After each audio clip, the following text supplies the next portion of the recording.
Share બજારમાં રોકાણ કરો છો અથવા તેની અંદર ટ્રેડિંગ કરો છો તો આજનો દિવસ તમારા માટે થોડો અલગ રહેવાનો છે.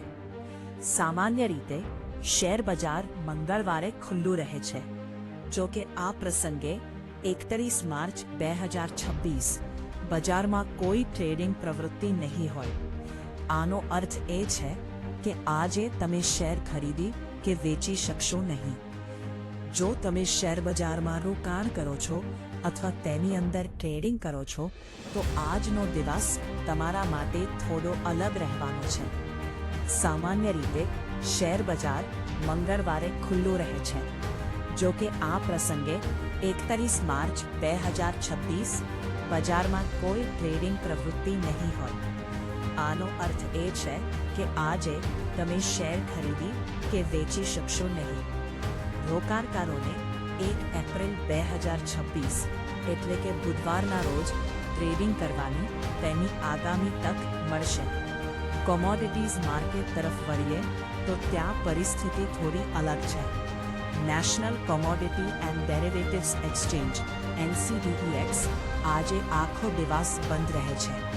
તેનાથી વિપરીત મલ્ટી કોમોડિટી એક્સચેન્જ MCXમાં સવારનો સત્ર બંધ રહે છે પરંતુ સાંજનો સત્ર ખુલ્લું રહે છે.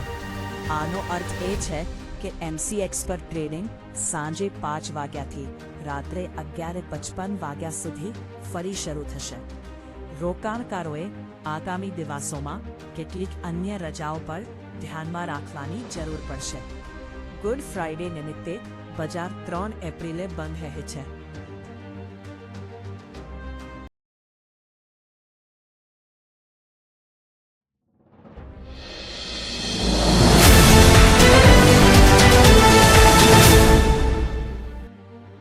ભાવનગર અને નવી મુંબઈ વચ્ચેની દૈનિક વિમાની સેવાનો ભવ્ય પ્રારંભ થયો. કેન્દ્રીય નાગરિક ઉડ્ડયન મંત્રી કે રામમોહન નાયડુ, કેન્દ્રીય પ્રધાન નિમુબેન બાંભણિયાની ઉપસ્થિતિમાં ભાવનગરથી નવી મુંબઈ વચ્ચે ઇન્ડિગો એરલાઇન્સની પ્રથમ ફ્લાઇટને લીલી ઝંડી આપવામાં આવી. ઇન્ડિગો દ્વારા દરરોજ સવાર સાંજ 2 ફ્લાઇટ સંચાલિત કરવામાં આવી, જેનાથી શહેરના હીરા ઉદ્યોગ, શિપ બ્રેકિંગ યાર્ડ અને વેપાર રોજગારને નઈ ગતિ મળશે.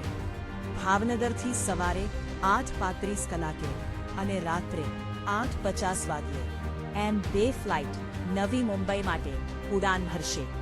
કેન્દ્રીય ઉડ્ડયન પ્રધાને ભાવનગરવાસીઓને નવી વિમાની સેવા માટે શુભકામના પાઠવી અને કહ્યું કે 12 વર્ષ પહેલાનો જે પ્રયત્ન હતો કે સામાન્ય માણસ માટે પણ હવાઈ મુસાફરી કરી શકે, તે સપનું આપણે છેલ્લા 10 વર્ષમાં સાચું થતું જોયું છે.